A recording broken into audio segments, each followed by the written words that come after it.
빅터 프랭클이라고 하는 심리학자가 의미의 심리, 의미의 중요성을 이야기했습니다. 이분이 수용소에서 나치가 유대인들을 학살할 때 이 사람도 유대인이기 때문에 수용소에 갇혔어요. 그래서 수용소에 가니까 사느냐 죽느냐가 탁 나뉘어지는데, 건강한 사람, 쓸만한 사람은 따로 구분해서 노동을 시키고 일을 시켜요. 그럼 그 사람은 삽니다. 그런데 병들고 몸이 약하고 힘이 없는 나약한 사람들은 따로 분리해서 가스실로 보내고 생체 실험하고 다 죽이는 거예요. 그래서 이 빅터 프랭클 박사도 살아야 되겠다. 그런데 살겠다고 하는 의지를 가지고 수용소 생활을 하는데 누가 끝까지 살아남으냐, 이 프랭클 박사님이 유심히 살폈어요. 근데 누가 살아남냐면 몸이 건장하고 체력이 있고 건강한 사람이 살아남냐 그랬더니 아니라는 거예요. 아무리 건강하고 체력이 있는 사람도 얼마 못 가면 거기서 못 견뎌요. 음식도 하루에 조금 주죠. 아침부터 밤늦게까지 엄청나게 힘든 고난, 고역을 합니다. 그 노동의 강도가 너무 힘든 거예요. 얼마 못 가서 다 말라서 결국은 다 죽는 거예요. 그러면 누가 살아남냐? 몸이 얼마나 건강하냐, 힘이 얼마나 세냐 문제가 아니라는 거죠. 자세히 보니까 살아야 할 이유를 가진 사람이 살더라는 거예요. 아무리 힘들고 어려워도 내가 여기서 반드시 살아나가야 돼. 나는 여기서 살아나가야만 돼.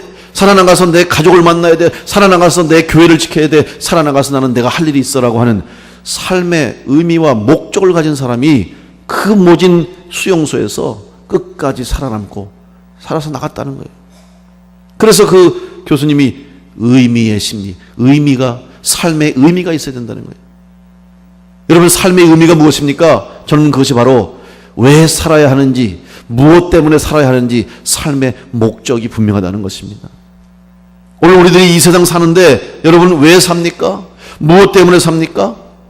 우리의 삶이 온전하고 진정 하나님이 원하시고 주님이 원하시는 온전한 그리스도인으로 바로 살기 위해서는 내가 무엇 때문에 주님을 믿고 무엇 때문에 믿음의 신앙생활을 하고 내가 무엇 때문에 살아가고 있는지, 예배하고 있는지, 이것을 바르게 정립한 사람만이 진정한 그리스도인으로, 또 건강한 성도로, 행복한 성도로 믿음의 길을 끝까지 걸어가게 될 줄로 믿습니다.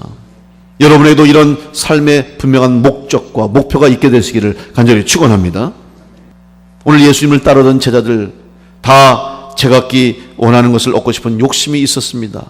특별히 제자들은 예수님을 따르면서 그들에게 공통적인 관심사가 있었는데 그것은 무엇이냐? 바로 이스라엘 민족 회복, 독립이었습니다. 로마의 속국으로, 로마의 압제하에 있었던 이스라엘 백성들은 하루속히 나라를 되찾아서 로마로부터 해방하고 독립돼서 나라를 세우려고 욕심이 있었습니다. 그래서 예수님을 따르던 이유가 무엇입니까? 예수님의 능력을 보고, 예수님의 인기를 보고, 예수님의 많은 사역들, 기사와 이적들을 보면서 사람들이 관심 갖고 사람들이 모여들자 그 사람들의 힘을 이용해서 나라의 주권을 되찾고 독립을 하고자 하는 욕망과 꿈을 제자들이 가지고 있었다는 거죠. 그런데 주님의 꿈과 주님의 소원은 그것이 아니었습니다. 거기에 머무르지 않았습니다. 그래서 제자들은 자기들이 얻고자 하는 것을 얻기 위해서 지금 주님 앞에 나온 것입니다. 주님과 제자들의 꿈과 삶의 목표는 이렇게 땅과 하늘처럼 큰 차이가 있었습니다. 오늘 38절 말씀 보니까 이제 야고보와 요한이 예수님께 나와서 선생님이여, 무엇이든지 우리가 구하는 바를 우리에게 하여 주시기를 원합니다. 다시 말하면 무엇이든지 우리가 원하는 걸 좀 이루어 주십시오. 우리가 원하는 소원을 들어주십시오 라고 묻습니다. 그러자 예수님이 야고보와 요한에게 다시 묻습니다. 너에게 무엇을 하여 주기를 원하느냐? 무엇을 원하느냐? 묻습니다. 그러자 그들이 대답합니다. 주의 영광 중에 우리를 하나는 주의 우편에 하나는 주의 좌편에 앉게 해 주옵소서. 무슨 말입니까? 예수님이 왕이 되셔서 영광스러운 왕좌에 앉으시면 우리 둘을 양옆에 가장 높은 권력의 자리에 앉혀주십시오. 요구를 하는 것입니다. 바로 여기서부터 잘못된 출발이 시작이 된 것입니다. 오늘 우리가 무엇을 원하는 주님의 질문을 가지고 우리도 살아가는데, 우리가 그 질문 앞에 하나님이 기뻐하시고 주님이 기뻐하시는 온전한 우리의 인생의 목적과 우리의 삶과 삶의 소원과 꿈을 이루기 위해서는 먼저 잘못된 욕심과 잘못된 욕망을 버려야 되는 것입니다. 그러면 무엇이 잘못된 욕망을 갖게 했습니까? 무엇으로 하여금 야고보와 요한과 다른 제자들이 예수님께 이런 잘못된 것을 얻기 위해서 구하였느냐? 그것은 바로 그들의 영적 무지였습니다. 무엇을 구해야 할지 몰랐습니다. 그리고 주님이 원하시는 것이 무엇인가를 몰랐기 때문에 그들은 자기들의 욕심을, 자기들의 욕망만을 구했던 것입니다. 38절에 주님이 말씀하십니다. 이렇게 요구하고 이렇게 요청했던 제자들의 야고보와 요한에게 주님은 말씀하시기를, 너희가 구하는 것을 알지 못하는도다. 너희들은 지금 알지 못하고 구한다. 너희들이 구해야 할 것이 무엇인지 모르는구나. 주님은 이렇게 대답하셨습니다. 다시 말하면 야고보와 요한은 지금 영적으로 무지한 상태에 있었습니다. 그래서 예수님께서 왜 이 땅에 오셨고, 지금 예수님이 왜 이 일을 하셨고, 예수님이 왜 병든 자를 고치고, 왜 복음을 전하고, 왜 하나님의 나라를 이야기하는지 제자들은 몰랐어요. 그러니까 예수님이 십자가를 이야기할 때마다, 고난의 자리를 말할 때마다, 예수님께서 돌아가셔야 할 것을 말할 때마다 제자들은 언짢은 거예요. 그러니까 베드로도 예수님을 막 협박하듯이 왜 그러냐고, 그런 말씀 하지 말라는 거예요. 주님이 돌아가시면 안 됩니다. 주님이 십자가 지시면 안 됩니다. 실패하면 안 됩니다. 주님이 성공해야, 주님께서 왕이 되셔야 우리가 꿈을 이룹니다. 자기 중심적인, 이기적인, 자기 욕망만을 바라보는 그런 삶을 살고 있었던 것입니다.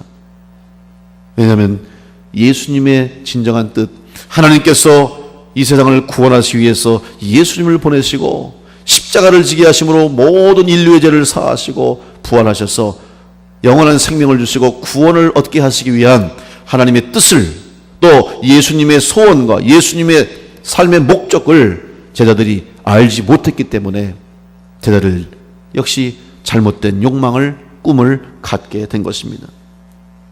오늘 여러분은 무엇을 원하고 있습니까? 여러분은 어떤 꿈을 갖고 있습니까? 우리도 오늘 제자들처럼 잘못된 욕심, 잘못된 욕망을 갖고 있지 않은지 한번 돌아보아야 할 것입니다. 또한 제자들이 몰랐던 것은 하나님의 나라와 이 세상의 나라가 다르다는 것을 그들이 깨닫지 못했습니다. 예수님은 하나님 나라를 선포했습니다. 예수님 복음의 중심이 뭡니까? 하나님 나라입니다. 천국입니다. 하나님의 나라가 이 땅에 이루어져야 할 것을 알려주셨습니다. 비유를 보십시오. 예수님이 하신 비유가 뭡니까? 천국에 대한 비유입니다. 하나님 나라에 대한 비유입니다. 또 하나님 나라가 이 땅에 이루어지기 위한, 이 땅에서 변화되어야 할 것에 대한 것을 주님이 가르쳐 주셨습니다. 그러나 그 가르침을 받고도, 그 비유를 들었으면서도 제자들은 깨닫지 못했다는 것입니다. 세상은 힘에 의해서 지배되는 세상입니다. 남보다 힘이 많고 돈이 많고 권력이 많으면 다른 사람을 다스릴 수 있다고 생각합니다. 그래서 사람들은 권력을 잡기에, 권력을 잡으려고 노력하고 권력을 잡는 것을 목적으로 합니다. 나라마다 다 겉으로는 협력하고 서로 화해하고 서로 손잡는다고 얘기하지만 다 자기가 더 힘이 세기를 원합니다. 그래서 무기를 더 많이 갖기를 원하고, 더 많은 힘과 더 많은 경제적인 능력과 더 많은 정치적인, 문화적인 우위를 점하려고 애를 쓰고 있지 않습니까? 세상의 힘은 더 많은 것을 가지고, 남들보다 더 큰 힘을 가지고, 남들보다 더 많은 것을 아는 것을 통해서 다스리려고 하는 것이 이 세상의 논리입니다. 제자들은 지금 세상의 논리를 가지고 세상적인 왕국, 세상적인 나라를 꿈꾸는 제자들이었습니다. 그런데 주님은 세상의 나라를, 세상의 왕국을 이야기하신 것이 아니에요. 하나님의 나라를 말씀하신 것입니다. 그래서 주님은 말씀하십니다. 너희는 너희가 구하는 것을 알지 못하는도다 하시면서, 내가 마시는 잔을 너희가 마실 수 있으며 내가 받는 세례를 너희가 받을 수 있느냐. 주님이 묻는 거예요. 너희들 내가 마시는 잔, 여러분 잔은 무엇입니까? 이거는 십자가의 피를 말하는 거죠. 예수님께서 잡히시기 전 6월절 그날 밤에 성찬을 하시면서 성만찬하면 마지막 만찬을 하시면서 포도주를 따라주면서 받아 먹으라. 내가 너를 위해 주는 나의 피다. 주님이 십자가에서 흘리신 피를 미리 예언하신 거예요. 떡을 떼어주시면서 십자가 위에서 찢기실 주님의 몸을 보여주신 거예요. 제자들은 이해할 수 없는 거죠. 그 잔을 받을 수가 없었던 겁니다. 잔은 받았지만 그 잔이 의미하는 것을 깨닫지 못했다는 것입니다. 야고보와 요한은 주님 말씀하신 잔과 세례의 의미도 모른 채 할 수 있다고 말하게 된 것입니다. 아마 다른 제자들에 비해서 베드로와 함께 야고보와 요한 역시 예수님 가장 곁에서 가장 측근이었을 것입니다. 누구보다도 예수님을 더 가까이 할 수 있는, 그래서 다른 사람들보다도 더 자신감이 있을 수 있었겠죠. 그래도 다른 제자들보다 우리가 더 주님과 친하니까, 내가 더 주님과 가까우니까 하는 자신감이 있었을지 모르겠습니다.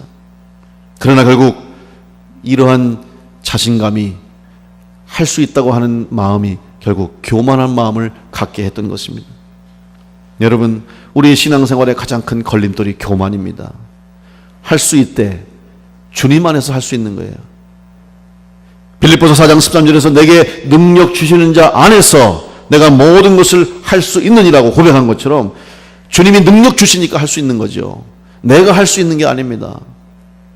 여러분이 어떤 일이든 감당할 수 있고 어떤 시련도 이겨낼 수 있고 여러분 앞에 닥친 어떤 환난도 통과할 수 있는 것은 주님이 함께 하시기 때문인 줄 믿고 겸손함으로 주님과 동행하시기를 간절히 축원합니다. 그래서 제자들은 알지 못했던 거예요. 온전히 주의 뜻을 알지 못하고 주의 마음을 알지 못하니까 교만하게 되고 결국 실수해서 잘못된 욕망을 가지게 된 거예요. 여러분, 교회는 세상의 이치와 세상의 법이 교회의 법이 아닙니다. 교회에서 법 얘기하는데 여러분, 교회는 사실 법이 필요 없는 거예요. 법이 뭡니까? 법은 질서를 지키기 위해서 또 보호하기 위해서 만들어 놓은 건데 세상에서 왜 법이 필요합니까? 결국 법을 어기는 사람들 또 불의를 일삼는 때문에 법이 생기는 거 아니에요. 그렇다면 교회는 법이 없어도 하나님 말씀에 의해서 이루어질 수 있는 그런 공동체가 돼야 되는 거예요. 법은 최소한의 질서와 최소한의 모든 일들을 하기 위한 그런 가이드, 지침이 돼야지 이것이 법이 없으면 안 되는 그런 조직과 공동체가 교회가 돼서는 안 됩니다. 법이 없어도 말씀대로 성도들이 살아가고 법 때문이 아니라 주의 은혜로 사랑으로 움직여지면 더 법이 필요 없는 거예요. 여러분, 교회는 세상의 논리와 세상의 법이 다스려지는 것이 교회가 아닙니다. 하나님의 말씀에 의해서 하나님의 뜻이 법이 되어야 되고 주님의 뜻이 우리 교회의 법이 되어야 될 줄 믿습니다. 그러면 주님의 뜻과 하나님의 법이 뭐예요? 말씀의 법이 뭐예요? 사랑입니다. 은혜입니다.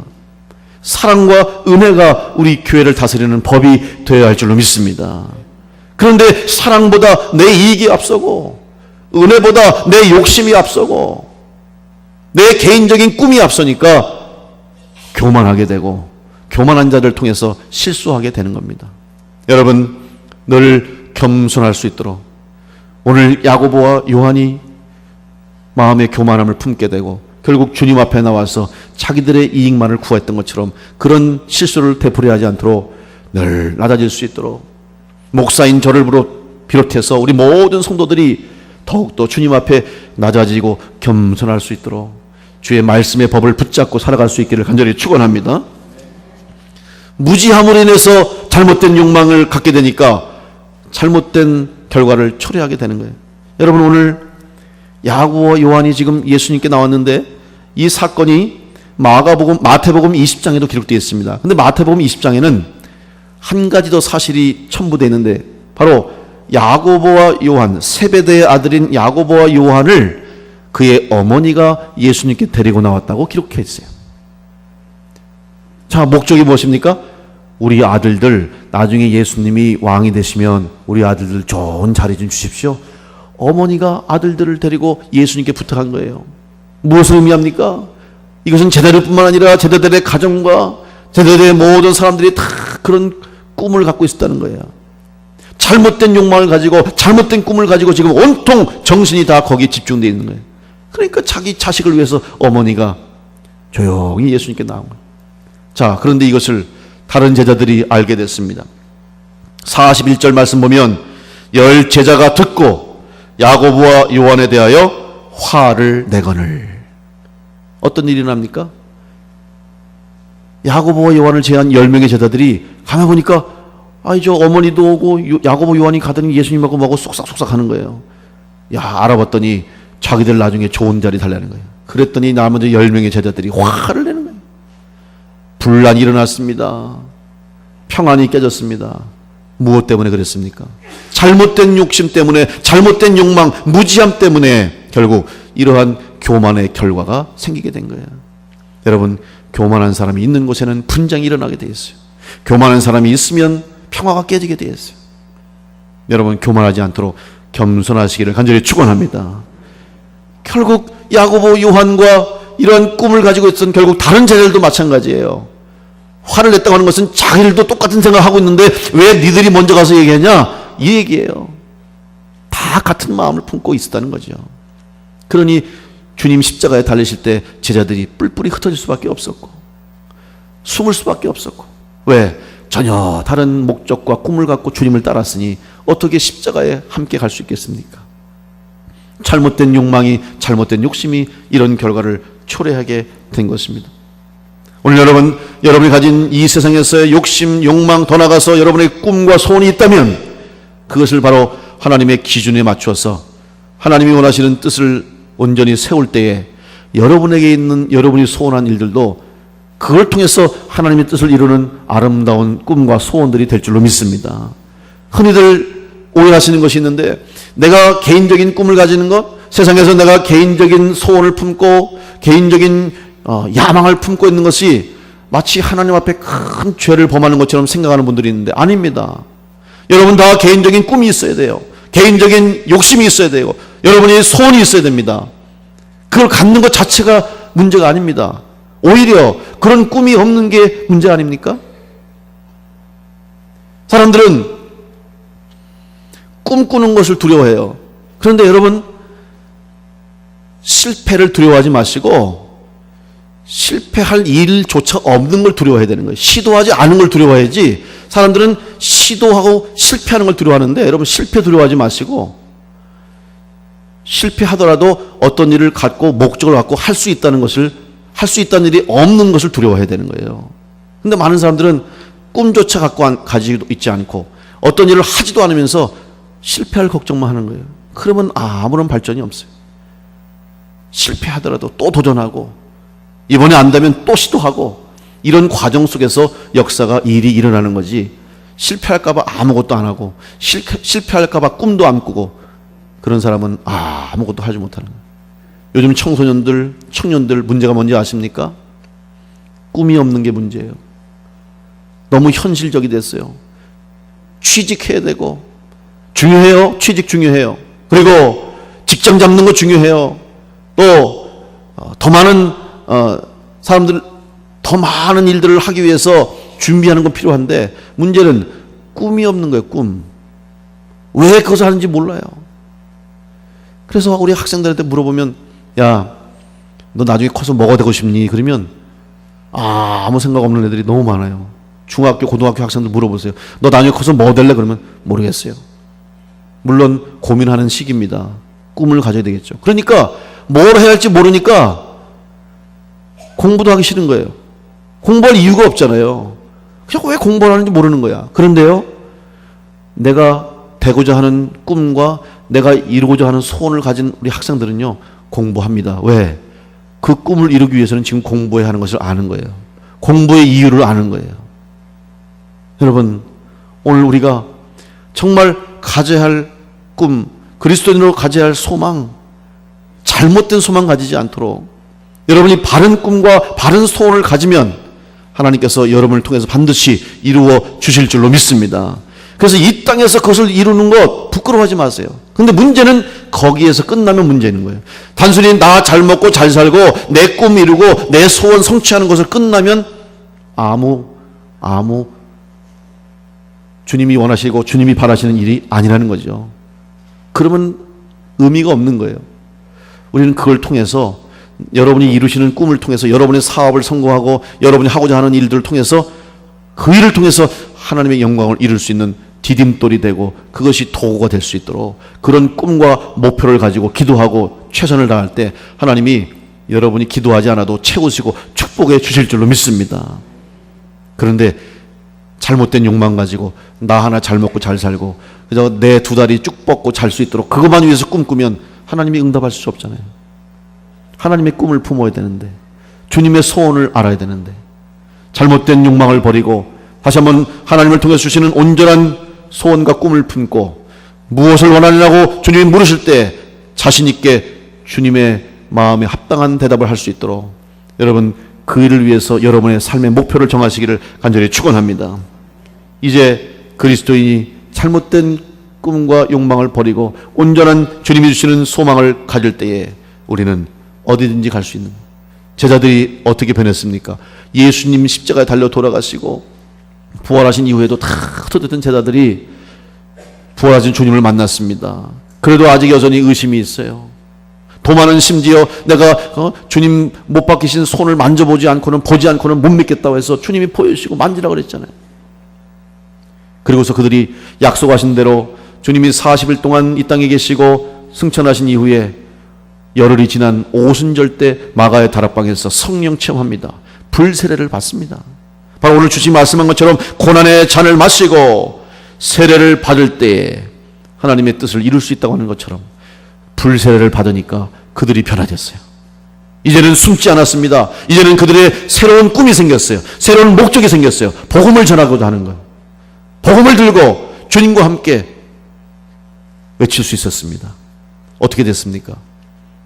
야고보는 첫 번째 순교자가 된 것처럼 순교의 자리까지 갔어요. 요한은 밤모섬에 유배돼서 갇혀서 죽을 때까지 거기 있으면서 그가 요한계시록을 썼어요. 어떻게 그렇게 갈 수 있었는가? 바로 고난의 잔을 마시고 불세례, 성령 세례를 받으니까 이렇게 새로운 꿈과 소망을 갖게 된 줄로 믿습니다. 오늘 여러분도 주님이 원하시는, 주님이 바라시는 진정한 꿈과 소원을 이룰 수 있도록 성령의 충만한 성도가 되어서 주님 원하시는 대로 쓰임받고 믿음의 자리에 최선을 다해서 여러분을 통해서 역사하시는 주의 능력이 나타날 수 있도록 쓰임받는 성도 되시기를 간절히 축원합니다. 빌립보서 2장 1절로 5절 말씀 보면 그리스도 안에 무슨 권면이나 사랑의 무슨 위로나 성령의 무슨 교제나 긍휼이나 자비가 있거든 마음을 같이하여 같은 사랑을 가지고 뜻을 합하여 한 마음을 품어 아무 일에든지 다툼이나 허용으로 하지 말고 오직 겸손한 마음으로 각각 자기보다 남을 낮게 여기고 각각 자기 일을 돌아볼 뿐더러 또한 각각 다른 사람들의 일을 돌아보아 나의 기쁨을 충만케 하라.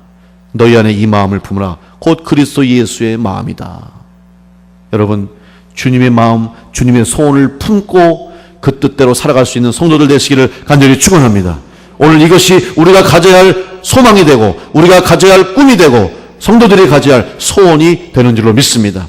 그럴 때 여러분을 통해서 하나님의 뜻이 이루어지는 역사가 일어날 것이고 바로 그런 주인공이 될 때 여러분의 꿈도 이루어지고 여러분의 소원도 이루어지는 역사가 여러분 생애 가운데 우리 교회 가운데 이루어지게 될 줄로 믿습니다.